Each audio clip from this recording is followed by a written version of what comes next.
एक बार एक हिरनी जो कि गर्भवती होती है, अपने बच्चे को सुरक्षित इस दुनिया में लाने के लिए एक सुरक्षित स्थान चुनती है जंगल में।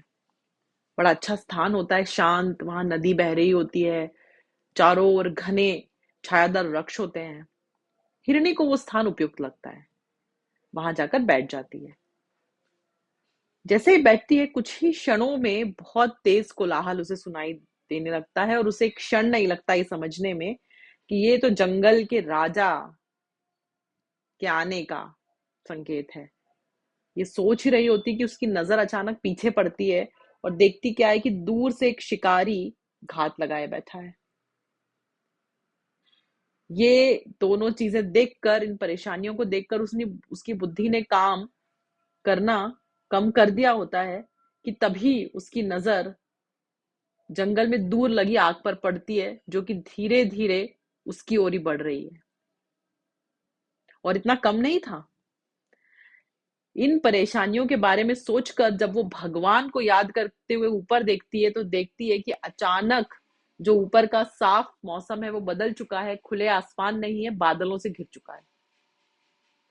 एक पल के लिए हिरनी इतनी विचलित है कि उसे ये नहीं समझ में आ रहा कि उसकी मृत्यु किस प्रकार होगी। यहां पर होनी तो तय है,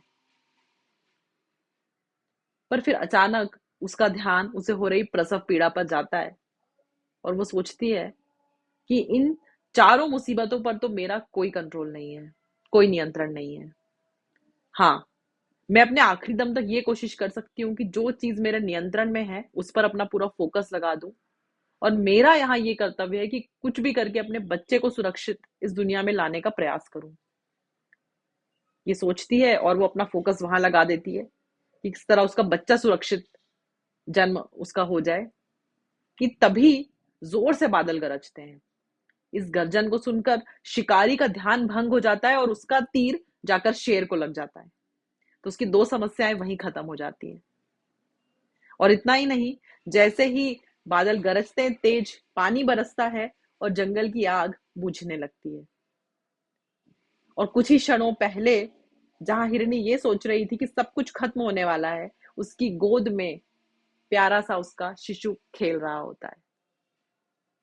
तो दोस्तों, जीवन में कई बार हम चारों तरफ परेशानियों से घिरे होते हैं और यकीन मानिए वो बड़ा मुश्किल होता है कि उस वक्त उन परेशानियों से ध्यान हटाकर हम जो कर सकते हैं या वर्तमान में जो भी हमारे लिए पॉसिबल है करना, वो करें। पर यकीन मानिए, इसके अलावा ना तो कोई ऑप्शन है और ना ही कोई सॉल्यूशन। जय श्री हरि।